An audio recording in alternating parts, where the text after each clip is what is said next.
आराध्य देव के चरणों में वंदन। आदरणीय समणी जी, उपस्थित भाइयों तथा बहनों, जैन तत्व विद्या का हमारा स्वाध्याय चल रहा है। इसके अंतर्गत हमने 24 बोलों की चर्चा कंप्लीट की। जैन तत्व विद्या के 4 वर्ग हैं। इनमें से प्रथम वर्ग के 24 बोलों की चर्चा हमने कंप्लीट की। आज हम 25वें बोल की चर्चा करेंगे। 25वें बोल में चारित्र के 5 प्रकारों की चर्चा की गई है। चारित्र के 5 प्रकार कौन से हैं? सामायिक चारित्र, छेदोपस्थापनीय चारित्र, परिहार विशुद्धि चारित्र, सूक्ष्म संपराय चारित्र, यथाख्यात चारित्र। प्रश्न है, चारित्र किसे कहते हैं? चारित्र मोहनीय कर्म के क्षय, उपशम या क्षोभशम से होने वाले निरति परिणाम को चारित्र कहते हैं। यानी चारित्र कब आता है? जब हमारा जो मोहनीय कर्म है, चारित्र मोहनीय कर्म है, उनका क्षय होता है या उपशम होता है या क्षोभशम होता है, तब हमारे भीतर विरक्ति यानी त्याग के भाव आते हैं, पचखान करने के भाव आते हैं, वो चारित्र होता है। तो चारित्र में हम क्या करते हैं? त्याग करते हैं, प्रत्याख्यान करते हैं, पचखान करते हैं। उससे क्या होता है? उससे हमारे आश्रव का द्वार रुक जाता है। जो आश्रव है उनके माध्यम से निरंतर पाप कर्म का बंधन हो रहा है, यानी पाप का आगमन हो रहा है। तो जब हम त्याग कर लेते हैं, पाप का गेट बंद हो जाता है। आश्रव के माध्यम से प्रतिक्षण संसारी जीवों के कर्म का आगमन हो रहा है। जब हम त्याग कर लेते हैं, तब हमारा वो गेट, पाप का जो आगमन का गेट था, वो क्लोज हो जाता है। तो चारित्र से क्या होता है? संवर की साधना होती है। जितना जितना हम संवर करते हैं, उतने उतने हम कर्मों को रोकते रहते हैं, क्योंकि अनादिकाल से हमारी आत्मा पर कर्म का बंधन हो रहा है, कर्म का प्रवेश हो रहा है, हमारी आत्मा में कर्म एंटर हो रहे एवरी मोमेंट। तो क्यों हो रहे हैं? क्योंकि हम खुले हैं, हम त्याग नहीं करते हैं, तब तक पाप का आगमन निरंतर होता रहता है। जैसे तालाब होता है, यदि उसका जो नाला होता है, यदि वो खुल जाता है तो पानी बहता रहता है, पानी बहता रहता है। लेकिन उसके अंदर कपड़ा डाल दे, क्लोज कर दे, नाले को बंद कर दे, तो पानी का आगमन जो बाहर हो रहा था वो बाहर नहीं होगा। वैसे ही कर्म का जो प्रवेश हमारी आत्मा में निरंतर हो रहा था, लेकिन जैसे ही हम चारित्र को ग्रहण करते, उससे हमारा पाप का बंधन रुक जाता है। तो चारित्र भी 2 प्रकार का होता है, एक देश विरति होता है, एक सर्व विरति होता है। तो देश विरति चारित्र किसके होता है? श्रावक के होता है। श्रावक होता है वो संपूर्ण रूप से त्याग नहीं करता है, वो आंशिक त्याग करता है, यानी शक्ति के अनुसार वो भक्ति करता है। जितनी शक्ति होती है उसी के अनुसार वो भक्ति करता है, यानी त्याग करता है। तो श्रावक है, संपूर्ण त्याग नहीं करता है, लेकिन आंशिक त्याग वो करता है। तो श्रावक है, जितना जितना त्याग करता है, उतने उतने पाप के बंधनों से वो मुक्त होता रहता है, उतना उतना पाप कर्म का प्रवेश कम होता है। तो श्रावक भी त्याग कर सकता है। 14 नियम प्रतिदिन कर सकते हैं। श्रावक के जो 12 व्रत है, उनको भी लाइफ लॉन्ग के लिए स्वीकार कर सकते हैं। जब आपको लगे 12 व्रतों की साधना अच्छी हो रही है, अब रिटायर हो रहे हैं, उसके बाद आप 11 प्रतिमा जो श्रावकों की होती है उससे भी ग्रहण कर सकते हैं, धारण कर सकते हैं। तो जितने जितने हम त्याग करते जाते हैं, उतने उतने हम पापों से बचते जाते हैं। दिन भर कोई भी खाना नहीं खाता है, 24 आवर्स में हमारे खाने के लिए, पीने के लिए 4 से 5 घंटे सफिशिएंट है। लेकिन हम त्याग नहीं करते हैं तो 24 आवर्स हमारी आत्मा में कर्म का बंधन होता है। जैसे आप घर में बिजली का कनेक्शन लेते हैं, आप सपोज लाइट नहीं जलाते हैं, फिर भी उसका बिल आता है क्योंकि वो कनेक्शन है आपके साथ बिजली का। तो जैसे ही वैसे ही जब हम भले कोई वस्तु खाए नहीं, लेकिन हम त्याग नहीं करते हैं, तो वो कनेक्शन अवृत का होने से हमें निरंतर कर्म का बंधन होता रहता है। दुनिया में कितनी कितनी ऐसी चीजें हैं जिनको हम जानते नहीं हैं, जिनका हम उपयोग भी नहीं करते हैं, लेकिन हमारे त्याग नहीं है, तो वो कनेक्शन हमारे से जुड़ा हुआ है अवृत का, जिसके कारण हमें निरंतर पाप का बंधन होता रहता है। उन पापों के बंधनों से बचने के लिए हम त्याग करें। कई लोग बोलते हैं हम खाएंगे नहीं लेकिन त्याग नहीं करेंगे। जब तक हम प्रत्याख्यान नहीं करते हैं तब तक त्याग नहीं होता है। कई लोग होते हैं पूरे दिन भूखे रहते हैं लेकिन वो त्याग नहीं करते हैं, तो उनका उपवास नहीं माना जाता है। उपवास तभी माना जाता है जब हम त्याग करते हैं। तो तीर्थंकर भी होते हैं, जब वो दीक्षा ग्रहण करते हैं तो सामायिक का पाठ बोलते हैं, बिना पाठ बोले उनके भी दीक्षा नहीं आती है। जैसे ही वो सामायिक का पाठ बोलते हैं उसी समय उनको मन पर ज्ञान की प्राप्ति होती है, क्योंकि ये तीर्थंकर का नियम होता है कि जब तक वो दीक्षा ग्रहण नहीं करते हैं तब तक उनको मन पर ज्ञान यानी चौथा ज्ञान प्राप्त नहीं होता है।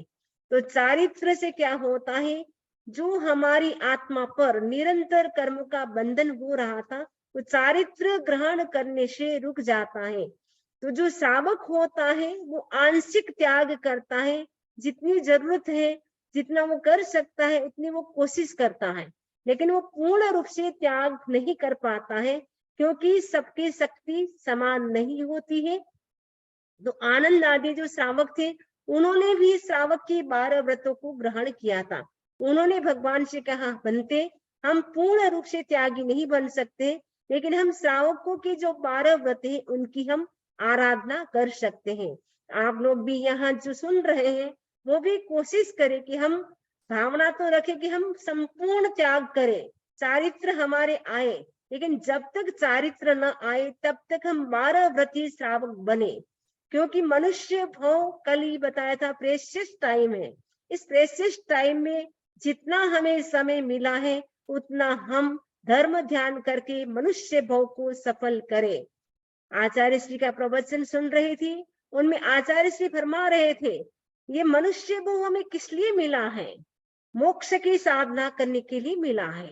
दूसरी बात बहुत अच्छी बताई, पूर्व कर्म क्षय ठाय, पूर्व कर्मों का क्षय करने के लिए ये मनुष्य जीवन हमें मिला है।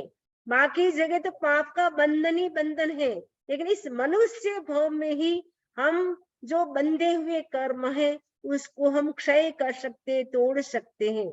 तो मनुष्य भव का यह एक ऐसा हमें प्रेशियस टाइम मिला है, और यहाँ से फ्लाइट सीधी जाती है मोक्ष गति, बाकी में तो वाया वाया जाती है, क्योंकि नरक गति में जीव चला गया तो वहां सीधा मोक्ष नहीं जा सकता, उनको भी मनुष्य गति में आना पड़ेगा।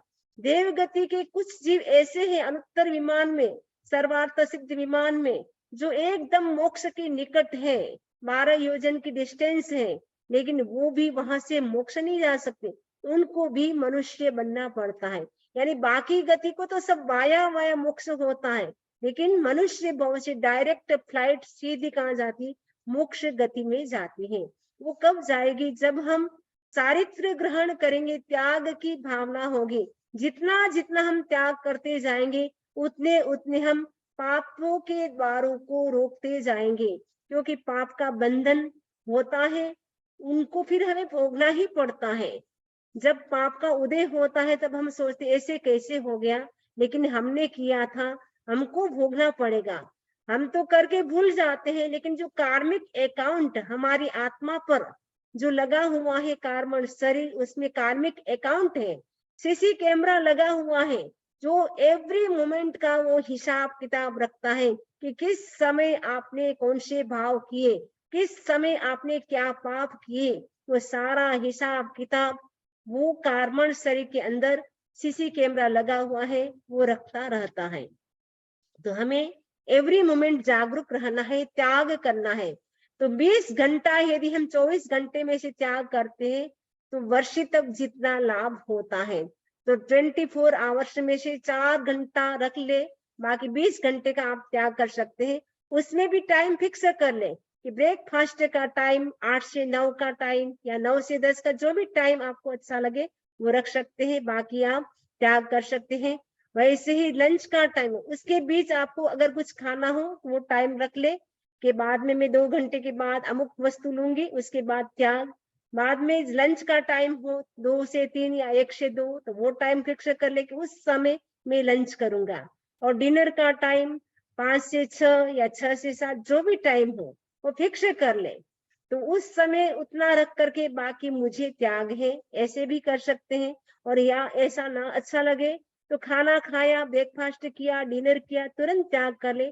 तो जितना जितना हम त्याग करते जाएंगे उतने उतनी हमारी आत्मा पर जो कर्म की जो रजे, कर्म की जो डस्ट आ रही है वो कम होती जाएगी और पाप का बंधन भी कम होता जाएगा।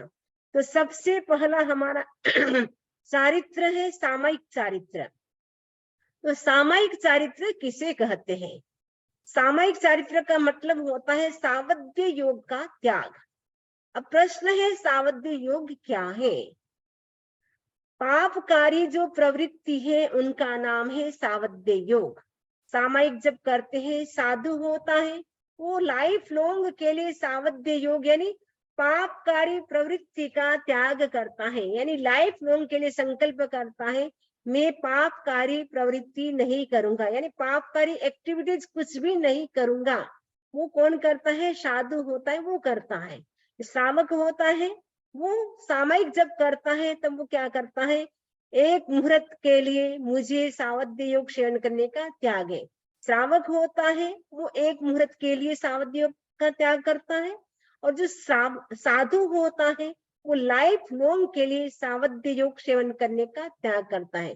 जब सामायिक जब साधु लेता है यानी जब साधु बनता है उस समय आचार्य श्री दीक्षा पचकाते हैं तो आचार्य श्री पाठ करवाते हैं, करेमि भन्ते सामायिक सावज्जम जोगम जीव सावज्जम जोगम, यानी हे भगवान मैं सामायिक करता हूँ, करेमि भन्ते सामायिक सावज्जम जोगम जावत जीवम, जावत जीवम यानी लाइफ लॉन्ग के लिए मैं सावध्य योग का त्याग करता हूँ।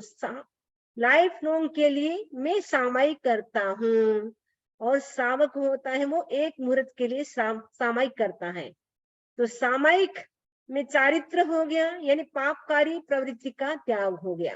तो सावध्य योग कौन कौन से हैं? 18 जो पाप हैं, प्राणातिपात, मृषावाद, अदत्तादान, मैथुन, परिग्रह आदि जो 18 पाप हैं वो सब के सब सावध्य योग है, यानी उनसे 18 पापों से निरंतर पाप का बंधन होता है। हम 18 पापों से कितना बच सकते हैं? 18 पापों का नाम याद करें, उनकी एक एक डेफिनेशन है उनको समझे, उसके बाद हम उनसे कितना बच सकते हैं बचने की कोशिश करें। रात को सोते समय भी त्याग कर सकते हैं, जब तक मैं सुबह न उठूं तब तक मुझे 5 आश्रम 18 पाप सेवन करने का त्याग है, जिसको सामान्य भाषा में कहते हैं सागारी संतारा। आहार शरीर ने उपधी पचको पापठार, मरण आए तो वो शिरु जीवू तो आगार, ऐसे बोल के सोना चाहिए। पता नहीं किस समय क्या हो जाए, यदि हमारे त्याग क्या होता है तो निश्चित ही अच्छी गति होती है। क्योंकि कितने कितने लोग होते हैं सुबह उठते भी नहीं है। तो हम जानते हैं तो हम क्या करें, रात को सोते समय 7 बार नवकार मंत्र करें, 4 लोगश करें और ये सागारी संथारा का त्याग करके सोए। उसकी विधि है आहार शरीर ने उपधी पचकू पाप अठार, मरण आए तो वो शिरु जीवू तो आघार, यानी आहार शरीर और उपधी यानी मैं आहार का भी त्याग करता हूँ, शरीर का भी त्याग करता हूँ। उपधी यानी मेरे पास जो भी वस्तु है, जो भी आपके पास सामग्री है, फैसिलिटी के सुख सुविधा के जो भी साधन है उन सब का भी मैं त्याग करता हूँ। ऐसे त्याग करके सोए तो उससे आपका त्याग हो जाएगा, रात भर का आपको संवर्ग का लाभ मिल जाएगा।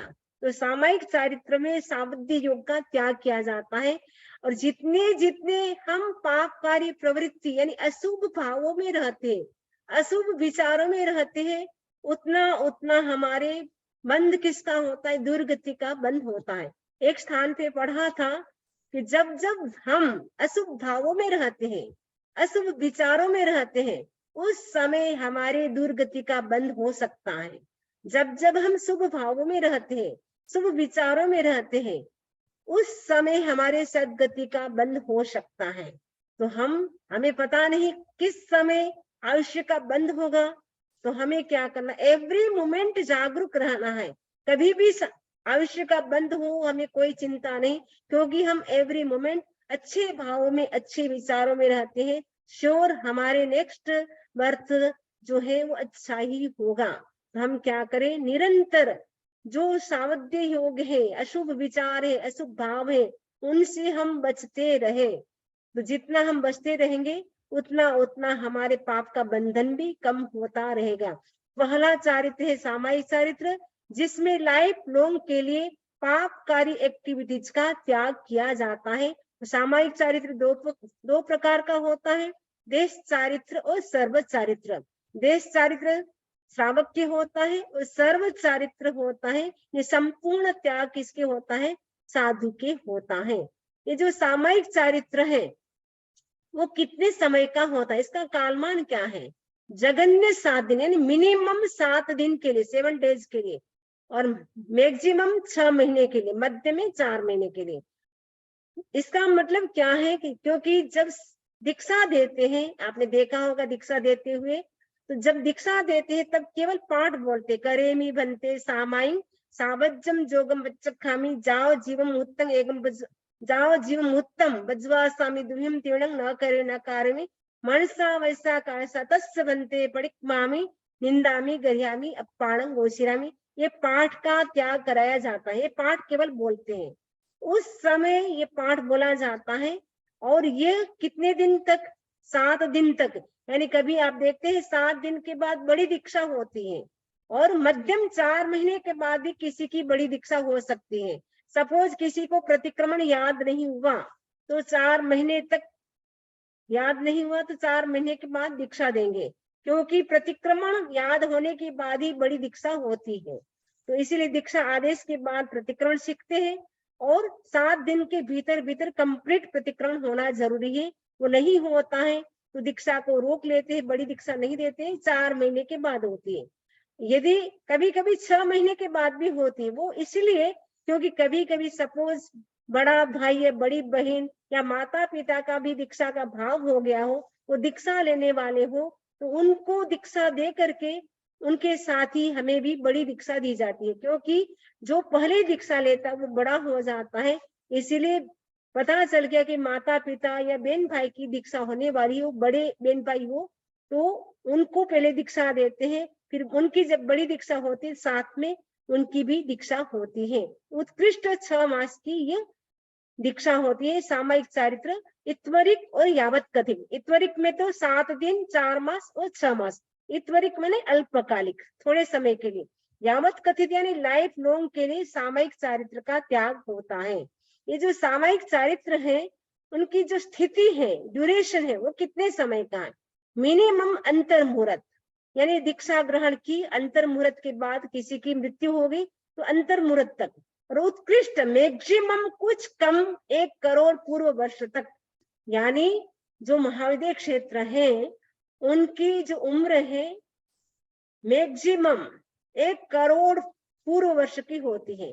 कोई साधु बनता है तो सपोज वो साधु बना 8.25 वर्ष की उम्र में, गर्भवास के 9 महीने और 8.25 वर्ष, उतना कम हो गया, तो कुछ कम, उतना कम हो गया, 1 करोड़ पूर्व वर्ष की उनकी आयुष्य है।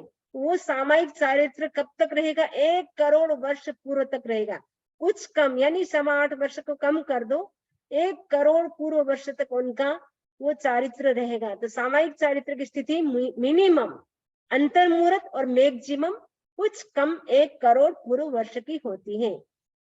ये जो सामायिक चारित्र है यावत कथित यानी लाइफ लॉन्ग के लिए किस किस को होता है।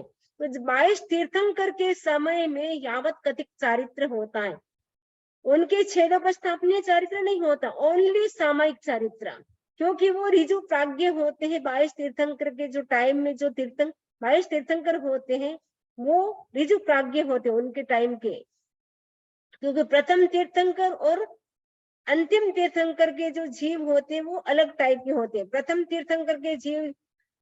तीर्थंकर के समय में जो प्राणी होते हैं, जो जीव होते हैं, जो मनुष्य होते हैं, वो क्या होते हैं, एकदम सरल होते हैं। उनको जितना बताते उतना ही वो समझ पाते, ज्यादा नहीं समझ पाते हैं। उनको सारी बातें खोल खोल करके बतानी पड़ती है। और भगवान महावीर के टाइम के जो साधु साध्वी श्रावक श्राविका जो 5वें आर्य के जो चौथे आर्य के अंत में भगवान महावीर स्वामी हुए, उस समय की कहा जाता है जो मनुष्य थे वो वक्र जड़ थे। तो अभी भी हम भगवान महावीर के शासन में चल रहे हैं, तो हमारे भी वक्रता है। तो अभी हमारे में क्या है, दो चारित्र है, सामायिक और छेदोपस्थापनीय। लेकिन सामायिक चरित्र 22 तीर्थंकर के समय, क्योंकि वो ऋजु प्राज्ञ होते थे, यानी ऋजु यानी सरल भी होते थे, प्राज्ञ यानी समझदार भी होते थे। उनको खोल खोल कर हर चीज कोई बताने की जरूरत नहीं होती थी, इसलिए उनको लाइफ लॉन्ग के लिए सामायिक चारित्र ही होता था। और सामायिक चरित्र और कहाँ होता है, महाविद्य क्षेत्र में होता है। महाविद्य क्षेत्र के साधु भी ऋजु प्राज्ञ होते हैं, क्योंकि महाविद्य क्षेत्र में निरंतर चौथा आरा ही चलता है। वहां कभी भी 5वां 6ठा आरा, पहला दूसरा तीसरा आरा नहीं होता है। वहां एवरी टाइम चौथा आरा ही महाविद्य क्षेत्र में चलता है। इसलिए महाविद्य क्षेत्र में वर्तमान समय में इन प्रेजेंट भी बहुत सारे लोग मोक्ष जा रहे, निरंतर मोक्ष जा रहे हैं। तो सामायिक चरित्र किसके होता है, 22 तीर्थंकर के समय होता है और महाविद्य क्षेत्र में होता है। यावत कथित सामायिक चारित्र के भोग, यानी जिस व्यक्ति ने सामायिक लाइफ लॉन्ग के लिए ले लिया, उनके कितने भोग होंगे, उत्कृष्ट यानी मैक्सिमम 7 या 8 भोग, यानी 15 भोग हो सकता है। यानी 7 भोग तो देवता के कर लिए और 8 भोग मनुष्य के करके वो शुद्ध चारित्र का पालन करे, शुद्ध संयम का पालन करे, तो 15 भव के भीतर भीतर उनका मोक्ष हो सकता है। सामायिक चारित्र एक भव के आश्रित 900 टाइम आ सकता है। ये जो सामायिक चारित्र वो कितनी बार आ सकता है, 900 टाइम। यदि उम्र लंबी हो, 1 करोड़ पूरे वर्ष की हो, तो 900 टाइम आ सकता है। और अनेक भवों के आश्रित 7200 टाइम आ सकता है। फर्स्ट चारित्र हो गया सामायिक। सेकंड है छेदोपस्थापनीय चारित्र। छेदोपस्थापनीय चारित्र का मतलब है छेद यानी खोल खोल करके विस्तार से विभाग पूर्वक 5 महाव्रतों को स्वीकार करना, यानी डिटेल से सब चीज इसमें बताएंगे। आपको ऐसा करना है, आपको ऐसा करना है। जो 5 महाव्रत है, तो 5 महाव्रत जिसकी विस्तार से चर्चा 10वें कालिक सूत्र का जो 4th नंबर का चैप्टर है उसमें की गई है। जब आपने देखा होगा बड़ी दीक्षा पचकाई जाती है, उस समय आचार्य जी क्या करते हैं, 10वें कालिक सूत्र मंगाते हैं। 10वें कालिक सूत्र से क्या करते हैं, बड़ी दीक्षा का प्रत्याख्यान करवाते हैं। तो बड़ी दीक्षा में प्रत्याख्यान कराते हैं अहिंसा, सत्य, अचौर्य, ब्रह्मचर्य और अपरिग्रह, 5 महाव्रत का खोल खोल करके त्याग कराते हैं। क्योंकि पहले तो सामायिक चारित्र बचकाया था, और 7 दिन के बाद जब बड़ी दीक्षा होती है तब विस्तार से पूरा डिटेल से 5 महाव्रतों को स्वीकार कराया जाता है। अहिंसा महाव्रत में कहते हैं आपको त्रस अर्थात स्थावर जीवों की 3 सूक्ष्म अथवा बादर जीवों की 3 करण 3 योग से लाइफ लॉन्ग हिंसा करने का त्याग है। फिर सत्य महाव्रत में कहते हैं कि कुहावा, लोहावा, भयावा, हासावा, यानी क्रोध के वशीभूत, लोभ के वशीभूत और भय के वशीभूत और हंसी मजाक में आपको 3 कर्ण 3 योग से झूठ बोलना नहीं, बुलवाना नहीं, बोलते हुए का अनुमोदन भी नहीं करना है। ऐसे खोल खोल करके एक एक महाव्रत को समझाते हैं। वैसे ही तीसरे महाव्रत में, तीसरा महाव्रत कौन सा है, अचौर्य महाव्रत। अचौर्य महाव्रत में गुरुदेव कहते हैं, यानी 10वें कालिक सूत्र में भगवान कहते हैं, अचौर्य महाव्रत में आपको 3 कर्ण 3 योग से चोरी करना नहीं, करवाना नहीं, उसका अनुमोदन भी नहीं करना। चौथा महाव्रत कौन सा है, ब्रह्मचर्य महाव्रत। तो ब्रह्मचर्य महाव्रत में किरण संबंधी, देव संबंधी, मनुष्य संबंधी किसी भी प्रकार का मैथुन सेवन करना नहीं, करवाना नहीं, और करते हुए का अनुमोदन भी नहीं करना। लाइफ लॉन्ग के लिए आपको मैथुन सेवन करने का त्याग है। तो चौथे महाव्रत में इस प्रकार प्रत्याख्यान कराते हैं। पांचवें महाव्रत में अपरिग्रह महाव्रत, पांचवा महाव्रत का नाम क्या है? अपरिग्रह। अपरिग्रह महाव्रत में साधु के लिए भगवान कहते हैं आपको कोई बहुमूल्य वस्तु हो चाहे अल्पमूल्य वस्तु हो, आपको किसी भी प्रकार का परिग्रह रखना नहीं है। केवल साधु के लिए जितना जीवन यापन के लिए कपड़े पहनने हो, पात्रे, ओघे, मुंहपत्ती, पेन, पेंसिल, बुक, जितना भी जरूरत हो उतना ही परिग्रह रखना है। बाकी जितना भी बहुमूल्य परिग्रह है, जो भी है, अल्पमूल्य बहुमूल्य जो भी है, उन सब का वो त्याग करवाते। 3 कर्ण 3 योग से आपको सब प्रकार के परिग्रह रखने का त्याग है। साधु साधियों के पास लिमिट होता है, वो ड्रेस भी रखते हैं, 2 या 3 से ड्रेस ज्यादा नहीं रख सकते हैं, सारी लिमिट होती है। पेन पेंसिल भी रखनी है तो 2 पेंसिल 2 पेन, ऐसे ज्यादा, उससे ज्यादा नहीं रखना है। जब वो टूट जाए, खराब हो जाए तो वो ले सकते हैं, कपड़े फट जाए तो वापस वो ले सकते हैं, लेकिन उनकी लिमिट होती है कि इतने से ज्यादा नहीं रखना है। तो छेदोपस्थापन चारित्र में एक एक महाव्रत को खोल खोल करके इसमें त्याग करवाया जाता है। और छेदोपस्थापन चारित्र भी 2 प्रकार का होता है, निरतिचार और सातिचार। निरतिचार का मतलब है जब दीक्षा ली 7 दिन के बाद जो दीक्षा खोल खोल करके जो डिटेल से जो त्याग कराते हैं वो निरतिचार है। इसमें कोई दोष नहीं लगा, बस दीक्षा ली तब तो सामायिक चारित्र था, लेकिन 7 दिन के बाद जब बड़ी दीक्षा होती है उस समय खोल खोल करके त्याग कराया जाता है, वो निरतिचार चारित्र है। या कभी कभी ऐसा भी होता है दूसरे संघ के साधु, सपोज संघ दूसरे संघ में चले गए, कोई संघ के साधु हमारे संघ में आ गए या हमारे संघ के साधु दूसरे संघ में चले गए, तब भी उनको छेदोपस्थापनीय चारित्र का त्याग करवाया जाता है।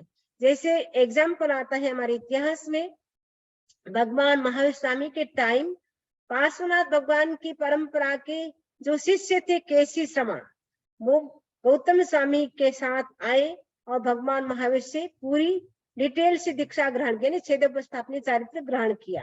ऐसे भी होता है दूसरे संघ के साधु आ जाए तो उनको छेदोपस्थापनीय चारित्र कराते, इसमें कोई दोष नहीं लगाया, कोई मिस्टेक नहीं की, लेकिन वो एक प्रकार की परंपरा है।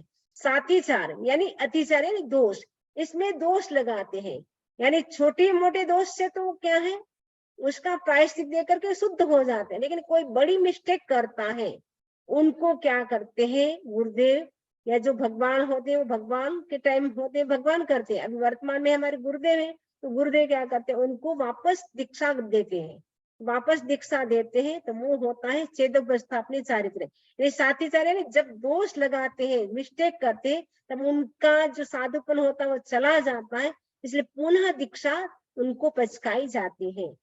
ये जो छेदोपस्थापनीय चारित्र है एक भव की अपेक्षा जघन्य एक बार, उत्कृष्ट 120 बार भी आ सकती है। अनेक भव की अपेक्षा जघन्य 2 बार, उत्कृष्ट 960 टाइम आ सकती है। ये मतलब बहुत लंबा आयुष्य होता है तब ये सब स्थिति होती है।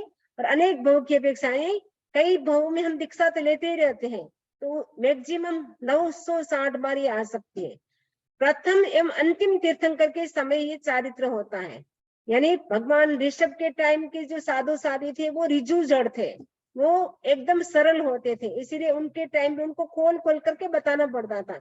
और भगवान महावीर के टाइम के साधु साधी वक्र जड़ होने से उनको भी खोल खोल करके बताना पड़ता था, इसीलिए यह छेदोपस्थापनीय चारित्र प्रथम तीर्थंकर और अंतिम तीर्थंकर के समय ही होता है।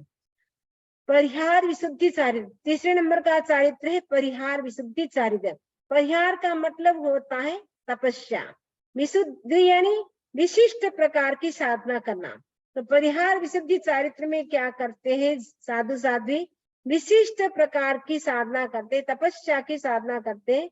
तो वो इसकी विधि क्या है, वो कैसे करते हैं, तो भगवान कहते हैं परिहार विशुद्धि चारित्र की विधि क्या है, उनमें साधु कितने होने चाहिए, 9 साधु होने चाहिए। आप देख रहे हैं बीच में एक आचार्य है, 4 इधर साधु है 4 उधर साधु है, टोटल 9 साधु होने चाहिए। और ये तपस्या कितने महीने तक करना चाहिए? 18 महीने की साधना होती है, 18 मास तक साधना की जाती है। और सेवार्थी होते हैं, 4 तो सेवा करने वाले होते हैं, 4 तपस्या करने वाले होते हैं और 1 आचार्य होते हैं। 18 मास की साधना जैसे 4 साधु ने तपस्या की, 6 महीने तक वो करेंगे। 4 साधु तपस्या करेंगे, 4 साधु उनकी सेवा करेंगे और 1 को आचार्य बनाएंगे। फिर 4 साधु जो तपस्या कर रहे थे वो सेवा करेंगे और जो सेवा कर रहे थे वो तपस्या करेंगे। ऐसे करके 12 महीना हो गया। फिर क्या करेंगे? जो आचार्य अकेले अब बचे, अब आचार्य तपस्या करेंगे और 8 साधु है उनकी सेवा में रहेंगे। तो टोटल 18 महीने तक करते हैं। और इसमें पारणे में भी क्या करते हैं? आंबिल की तपस्या होती है। पारणे में भी आंबिल की तपस्या करते हैं। ये परिहर्षित चारित्र की तपस्या कितनी होती है? तो जो 3 प्रकार की ऋतु होती है, ग्रीष्म, शिशिर और वर्षा। शिशिर यानी विंटर।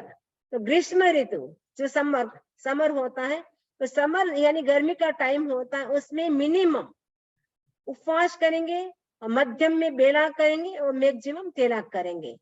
जब विंटर आएगा, ठंडी का टाइम होता है, उस समय मिनिमम बेला करेंगे, मध्यम में तेला करेंगे और मैक्सिमम चोला करेंगे। और वर्षा ऋतु आएगी, रेनी सीजन, उस समय मिनिमम तेला करेंगे, मध्यम में चोला करेंगे और मैक्सिमम पंचोला करेंगे। पारने में आम्ल रस के साथ एक अन्न और जल लेंगे। तो पालना करेंगे तो आम्ल रस के साथ वो क्या करते हैं? एक अन्न जल से ज्यादा नहीं लेते हैं। इतनी तपस्या करने पर भी जो तपस्या नहीं करते वो प्रतिदिन वो भी आमिल करते हैं। जो मान लो कोई तपस्या नहीं कर रहा है, जो सेवा कर रहा है, वो भी आमिल की साधना करते हैं। ये पर्यावरण चारित्र की साधना है, इसकी विधि है। तो पर्यावरण चारित्र की योग्यता किसमें होती है? तो भगवान कहते 30 वर्ष गृहस्थाश्रम में रहकर साधु बना हो, तीर्थंकर के चरणों में रहता हुआ यानी सन्निधि में रहता हुआ 8 वर्ष तक प्रत्याख्यान पूर्व का अध्ययन किया हो। 14 पूर्व है, उनमें एक पूर्व का नाम है प्रत्याख्यान पूर्व। और जीवों की योनि, उत्पत्ति और जन्म आदि प्रकारों में विशेषज्ञ हो, अप्रमत्त महाबलशाली दुष्कर्चर्या करने वाला हो, कर्मों की महानिर्जरा कर आत्मा शुद्धि करने वाला हो, वह परिहार विशुद्ध चारित्र की योग्यता अर्जित कर सकता है। यानी परिहार विशुद्ध चारित्र की साधना तीर्थंकर की प्रेजेंस में ही होती है, तीर्थंकर की आज्ञा से ही होती है।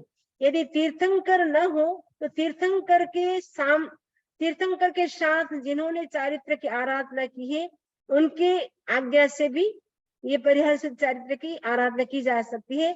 लेकिन बाकी किसी साधु साध्वियों से इन चारित्र की आराधना नहीं की जा सकती। तो परिहार विशुद्धि चारित्र की योग्यता किसको होती है?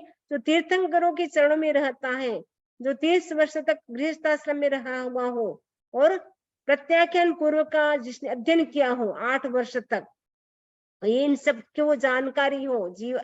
84 लाख जीवा योनि है, उनके उत्पत्ति स्थान क्या है, जन्म आदि कैसे होता है, उन सब का जानकार हो, एकदम अप्रमत्त हो और शक्तिशाली हो, दुष्कर यानी भयंकर कठोर से कठोर चर्या का पालन करने वाला हो, महान निर्जरा करने वाला हो, तो आत्मशुद्धि करने वाला वही व्यक्ति, वही मुनि परिहार विशुद्ध चारित्र की योग्यता को अर्जित कर सकता है।